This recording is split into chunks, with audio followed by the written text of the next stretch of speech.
ಎಲ್ಲರಿಗೂ ನಮಸ್ಕಾರಗಳು. ಇಂದು ನಮ್ಮ ಶಾಲೆಯಲ್ಲಿ ಸಂಭ್ರಮ ಶನಿವಾರ ಕಾರ್ಯಕ್ರಮವು ಅತ್ಯಂತ ಅರ್ಥಪೂರ್ಣವಾಗಿ ನಡೆಯಿತು. ಸಂಭ್ರಮ ಶನಿವಾರವನ್ನು ತಿಂಗಳಲ್ಲಿ ಒಂದು ಶನಿವಾರದಂದು ನಡೆಸಲು ಉದ್ದೇಶಿಸಲಾಗಿದೆ. ಮಕ್ಕಳಲ್ಲಿ ಧನಾತ್ಮಕ ಬದಲಾವಣೆ ತರುವ ಮೂಲಕ ನಾಗರಿಕ ಅಥವಾ ಪೌರ ಪ್ರಜ್ಞೆಯನ್ನು ಬೆಳೆಸುವುದು, ಚಟುವಟಿಕೆ ಆಧಾರಿತ ಅನ್ವಯಿಕ ಕಲಿಕೆಯನ್ನು ಉಂಟು ಮಾಡುವುದರ ಮೂಲಕ ಮಕ್ಕಳ ಭಾಗವಹಿಸುವಿಕೆಯನ್ನು ಉತ್ತೇಜಿಸುವುದು, ಮಕ್ಕಳಿಗೆ ಶೈಕ್ಷಣಿಕ ಮತ್ತು ಭೌತಿಕ ಹೊರೆಯನ್ನು ಕಡಿಮೆ ಮಾಡುವುದು, ಮೌಲ್ಯಾಧಾರಿತ ಶಿಕ್ಷಣದ ಮೂಲಕ ಮಕ್ಕಳಲ್ಲಿ ಸಮಗ್ರ ವ್ಯಕ್ತಿತ್ವವನ್ನು ಬೆಳೆಸುವುದು ಈ ಕಾರ್ಯಕ್ರಮದ ಉದ್ದೇಶವಾಗಿದೆ.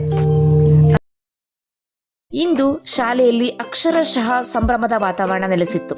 ಒಂದು ಕಡೆ ಅಂತಾರಾಷ್ಟ್ರೀಯ ಯೋಗ ದಿನ, ಮತ್ತೊಂದು ಕಡೆ ಶಾಲಾ ಬ್ಯಾಗ್ ಅನ್ನು ಬಿಟ್ಟು ಬಂದಿರುವುದು. ಅದರ ಜೊತೆಗೆ ಮಕ್ಕಳ ಕಣ್ಣಲ್ಲಿ ಏನೋ ಹೊಸತೊಂದು ಕಲಿಯುತ್ತೇನೆ ಎಂಬ ನಂಬಿಕೆ, ಭರವಸೆ, ಆತ್ಮವಿಶ್ವಾಸ ಎದ್ದು ಕಾಣುತ್ತಿತ್ತು. ಈ ಶನಿವಾರದ ವಿಷಯ ವಿಶೇಷ ಚೇತನ ಉಳ್ಳ ವ್ಯಕ್ತಿಗಳೊಂದಿಗೆ ಸಂವಹನ ಎನ್ನುವುದಾಗಿತ್ತು. ಸಾಮಾನ್ಯವಾಗಿ ಸಂಭ್ರಮ ಶನಿವಾರ ಎನ್ನುವಂಥದ್ದು 3 ಹಂತದಲ್ಲಿ ಆಗುತ್ತದೆ.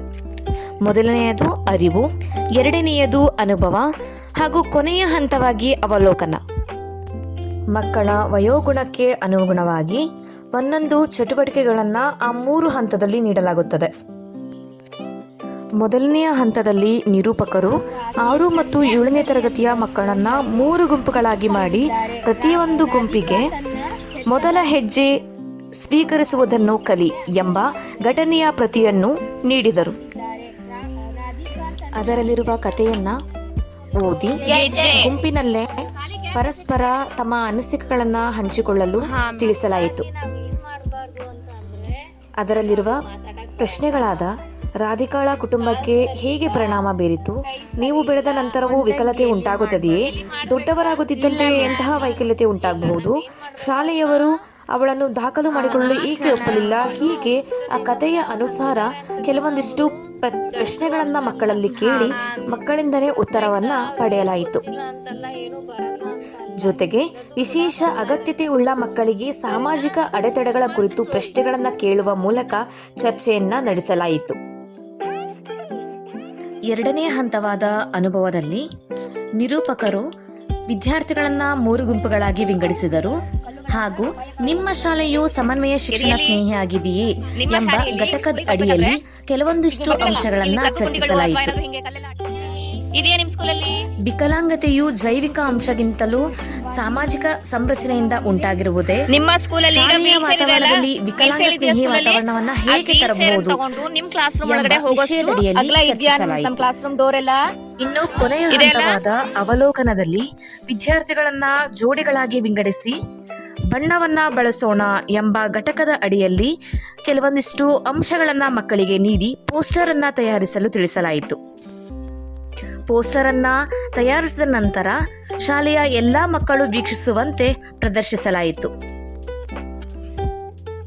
ಇನ್ನು ಕೊನೆಯದಾಗಿ ಪ್ರತಿಜ್ಞೆ ಮಾಡುವ ಸಮಯ. ಸಮಾಜದಲ್ಲಿ, ಅದರಲ್ಲೂ ಶಾಲೆಗಳ ತರಗತಿ ಕೋಣೆಗಳಲ್ಲಿ ವಿಶೇಷ ಅಗತ್ಯತೆಯುಳ್ಳ ಮಕ್ಕಳ ಸಂಖ್ಯೆ ಹೆಚ್ಚಾಗುತ್ತಿರುವುದರಿಂದ ಇತರೆ ವಿದ್ಯಾರ್ಥಿಗಳು ವಿಶೇಷ ಅಗತ್ಯತೆಯುಳ್ಳ ವಿದ್ಯಾರ್ಥಿಗಳೊಂದಿಗೆ ಉತ್ತಮ ಸಂಬಂಧವನ್ನು ಬೆಳೆಸಿಕೊಂಡು ಶೈಕ್ಷಣಿಕವಾಗಿ ಮತ್ತು ಸಾಮಾಜಿಕವಾಗಿ ಪರಸ್ಪರ ತೊಡಗಿಸಿಕೊಳ್ಳುವಂತೆ ಅವಕಾಶಗಳನ್ನು ಸೃಷ್ಟಿಸಬೇಕಾಗಿದೆ. ಉತ್ತಮ ಪ್ರಜೆಯಾಗಿ ಸಮಾಜದಲ್ಲಿ ಸಮಾನತೆಯನ್ನು ತರುವಲ್ಲಿ ಶ್ರಮಿಸುವೆವೆಂದು ಪ್ರತಿಜ್ಞೆ ಮಾಡೋಣ.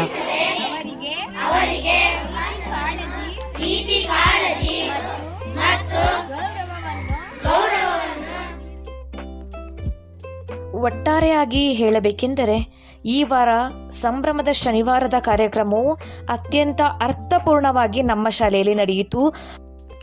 ವಿದ್ಯಾರ್ಥಿಗಳು ಸಹ ವಿಶೇಷ ಚೇತನ ಉಳ್ಳ ವ್ಯಕ್ತಿಗಳ ಜೊತೆಗೆ ನಾವು ಹೇಗೆ ನಡೆದುಕೊಳ್ಳಬೇಕು ಹಾಗೂ ಅವರೊಂದಿಗೆ ಹೇಗೆ ಸಂವಹನವನ್ನು ನಡೆಸಿಕೊಳ್ಳಬೇಕು ಎಂದು ಅತ್ಯಂತ ಸಂತೋಷದಿಂದ ಪ್ರಶ್ನಿಸುವುದರ ಮೂಲಕ, ಚರ್ಚೆಯಲ್ಲಿ ಭಾಗವಹಿಸುವುದರ ಮೂಲಕ ಅರ್ಥೈಸಿಕೊಂಡರು. ಇದಾಗಿತ್ತು ಸಂಭ್ರಮ ಶನಿವಾರದ ದಿನ. ಧನ್ಯವಾದಗಳು.